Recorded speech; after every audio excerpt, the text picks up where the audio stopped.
Assalamualaikum warahmatullahi wabarakatuh. Apa kabar semuanya? Semoga kalian semua anak-anak ibu baik 10 MIPA maupun 10 MIPS dalam keadaan sehat walafiat. Amin ya. Masih dalam pelajaran ekonomi di Portal Dik, Ibu akan menjelaskan kelanjutan dari materi kita pertemuan pertama. Pada pertemuan pertama kita membahas tentang asal mula ekonomi ya, dasar ilmu ekonomi. Terus kita membahas inti masalah pokok ekonomi, dan sekarang kita akan lanjutkan 3 poin dalam pertemuan kita kali ini, yaitu tentang skala prioritas dan pengelolaan keuangan. Dilanjut dengan kebutuhan dan alat pemenuhan kebutuhan, dan yang terakhir adalah memanfaatkan biaya peluang. Oke, lanjut.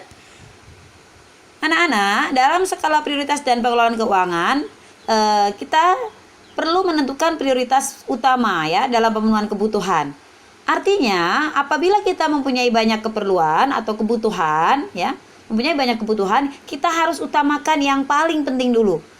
Itu dilihat dari dia termasuk kebutuhan primer atau kebutuhan sekarang. Jika sudah terpenuhi, kita lanjut ke kebutuhan sekunder atau kebutuhan masa datang ya. Dan yang terakhir, apabila prioritas pertama dan kedua sudah terpenuhi, masih ada sumber daya yang untuk memenuhi, boleh kita untuk memprioritaskan atau memenuhi kebutuhan tersier atau kebutuhan mewah. Itulah ya langkah-langkah untuk membuat skala prioritas ya. Harus diutamakan dulu dari prioritas pertama, kebutuhan primer, dan kebutuhan sekarang, prioritas kedua, kebutuhan sekunder, dan kebutuhan masa yang akan datang. Kebutuhan yang mewah itu akan diprioritaskan untuk terakhir apabila prioritas pertama dan prioritas kedua setelah terpenuhi. Lanjut. Dalam pengelolaan keuangan ada 3 langkah. 3 langkah yang harus kita penuhi ya. Ada 3 langkah yang harus kita lakukan ya, hal-hal yang harus kita lakukan dalam pengelolaan keuangan. Yang pertama, kita harus membuat pembukuan keuangan. Pembukuan yaitu mencatat semua pengeluaran dan pemasukan keuangan kita.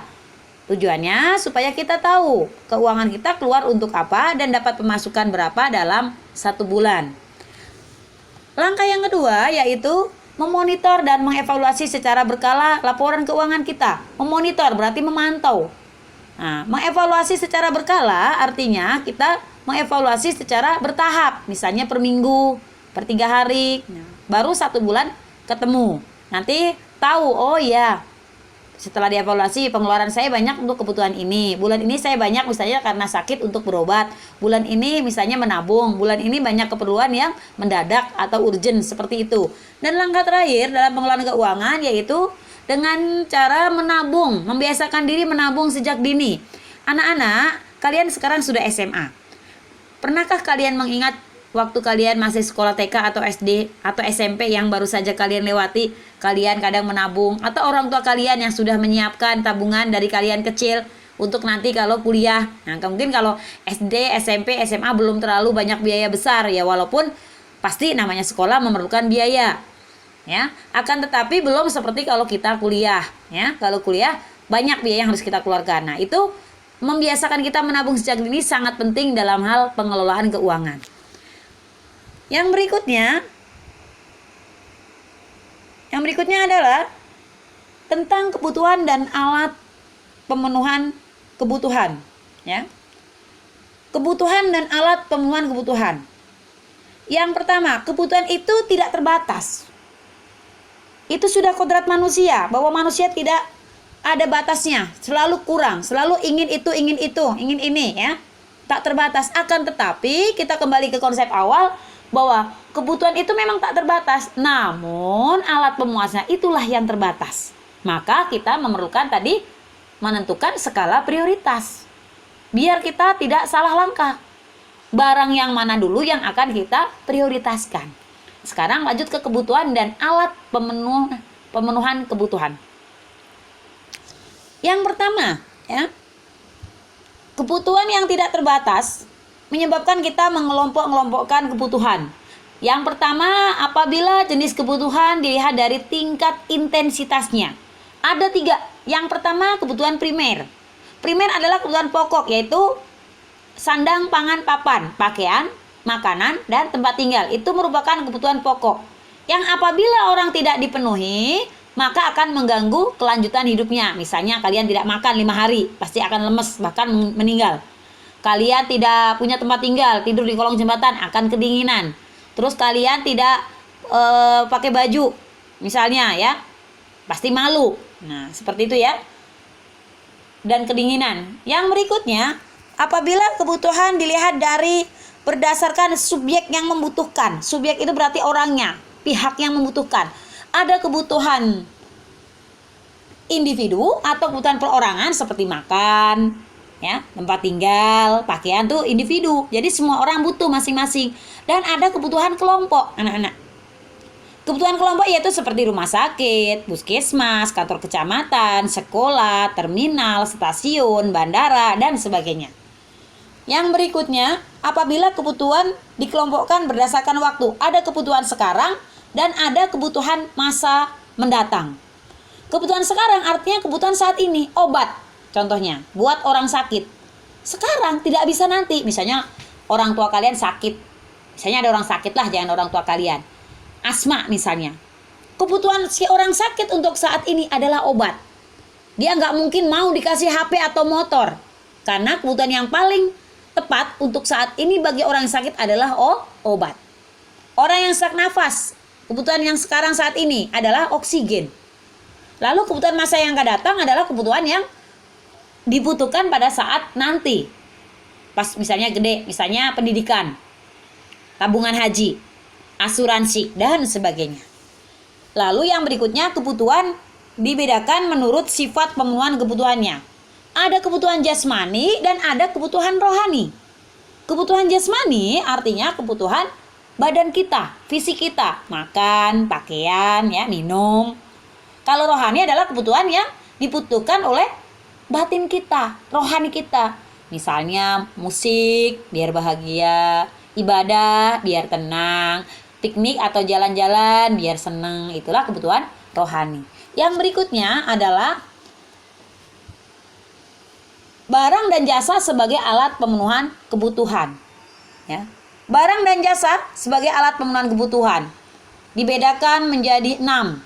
Yang pertama, kalau berdasarkan cara memperoleh, ya, berdasarkan cara memperoleh alat pemenuhan kebutuhan, ya, barang dan jasa tersebut dibedakan menjadi 2, barang ekonomi dan barang non ekonomi. Ekonomi artinya barang yang untuk memperolehnya memerlukan pengorbanan secara ekonomi atau bayar, beli, ya, makanan, minuman, pulsa, HP, motor. Non ekonomi berarti barang yang memang untuk mendapatkannya tidak perlu berkorban secara ekonomi. Misalnya angin, udara, pasir di pantai, air di sungai, ikan di sungai, seperti itu ya. Yang gratis. Nah, kita napas ya, sinar matahari pagi, nggak usah beli. Kalau yang kedua berdasarkan kepentingan. Kalau berdasarkan kepentingan ada 4. Ada barang inferior, barang esensial, barang normal, dan barang mewah. Yang berikutnya berdasarkan cara penggunanya. Ada barang pribadi dan barang publik. Barang pribadi ya seperti HP, motor, rumah, laptop, ya. Yang barang publik ya berarti rumah sakit, sekolah, ya, bandara, stasiun, terminal. Lalu berdasarkan cara pengerjaannya. Cara pengerjaannya ada dibedakan menjadi barang jadi dan barang setengah jadi, ya. Barang jadi dan barang setengah jadi. Kalau berdasarkan bentuk dan sifatnya, ya, bentuk dan sifatnya, yaitu barang bergerak dan barang tetap. Barang tetap itu barang yang diam, tidak bergerak. Gedung, pabrik. Kalau barang bergerak misalnya apa?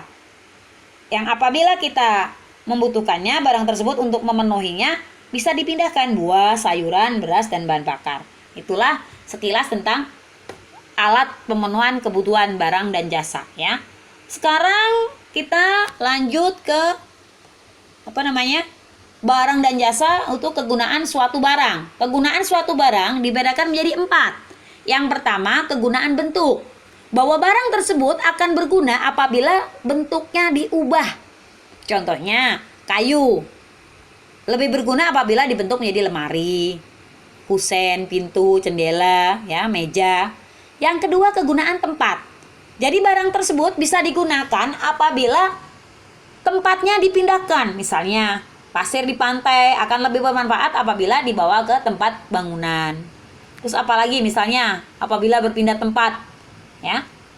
Lalu kegunaan waktu. Jadi barang tersebut akan berguna apabila waktunya sudah tepat. Misalnya tabungan saat kamu kecil belum bermanfaat. Ketika kamu kuliah baru dimanfaatkan. Tabungan haji, asuransi pendidikan, asuransi kesehatan.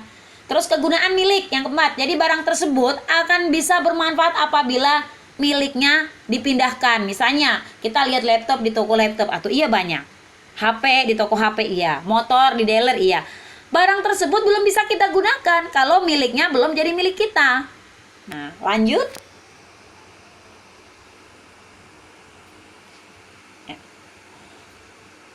Lanjut. Yang berikutnya adalah keadaan alam Indonesia. Keadaan alam Indonesia ada beberapa faktor-faktor yang mempengaruhi kebutuhan. Yang pertama lingkungan, terus agama, adat istiadat, dan peradaban. Ya, itu keadaan alam di Indonesia.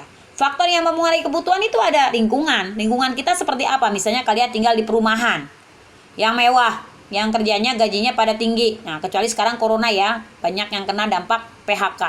Agama. Di lingkungan kita agamanya mayoritas apa? Mohon maaf ya, yang saya bukan lagi membicarakan agama, ini lagi membicarakan faktor yang mempengaruhi kebutuhan. Ada lingkungan, ada agama, ada adat istiadat. Nah, adat istiadat atau kebiasaan suatu daerah seperti apa. Misalnya kalian tinggal di daerah Jogja. Nah, kebutuhan apa yang paling sering dibutuhkan di sana karena adat. Di Bali lain lagi, karena di Bali adat istiadatnya seperti apa. Peradaban. Nah, ini juga menyangkut kebiasaan suatu tempat, ya. Yang berikutnya adalah memanfaatkan biaya peluang.